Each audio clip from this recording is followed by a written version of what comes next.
बहुत समय पहले मथुरा की धरती पर अत्याचारी राजा कंस का राज था। उसकी टायरेनिकल शासकीय नीतियां और निर्दयता सभी के दिलों में भय पैदा करती थीं। राजा की सबसे बड़ी चिंता उसकी बहन देवकी और उनके पति वासुदेव थे, जिनके बारे में उसे आकाशवाणी से पता चला था कि देवकी की आयवी संतान ही उसकी मृत्यु का कारण बनेगी। इस डर के चलते कंस ने अपने आप को सुरक्षित रखने के लिए देवकी और वासुदेव को कारागार में बंद कर दिया। कारागार के काले दरवाजे के भीतर देवकी और वासुदेव अपनी संतान का स्वागत करने के लिए त्रासद सर्कमस्टेंसेस का सामना कर रहे थे। जब भी देवकी एक नया पुत्र जन्म देती, कंस उसे निर्दयता से मार डालता। संतान की उस चारा उनके लिए गहरा दुख और विषाद बन गया था। लेकिन जब देवकी ने आठवां पुत्र जन्म लिया तो एक चमत्कार हुआ। अचानक दरवाजे खुल गए और जेल के पहरेदार गहरी नींद में चले गए।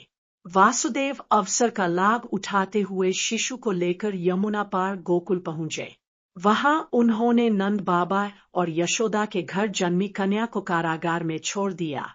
गोकुल में श्री कृष्ण का बचपन एक अद्भुत कथाओं से भरा रहा।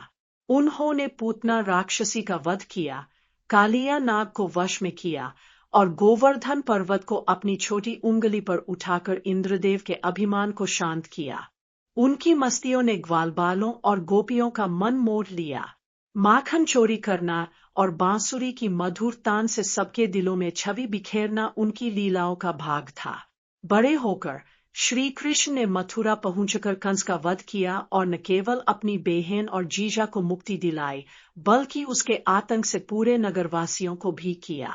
महाभारत के युद्ध के दौरान उन्होंने अर्जुन के सारथी बनकर गीता का उपदेश दिया। गीता में उन्होंने धर्म, भक्ति और कर्म का मार्ग प्रशस्त किया। श्री कृष्ण की कथा हमें यह सिखाती है कि धर्म की जीत निश्चित है, अन्याय और अहंकार का अंत अवश्य होता है और सच्चाई की विजय हमेशा होती है। ऐसे ही श्री कृष्ण की उपस्थिति और लीलाएं आज भी प्रेरणा देती है, लोगों को अन्याय के विरुद्ध खड़े होने की प्रेरणा देती है।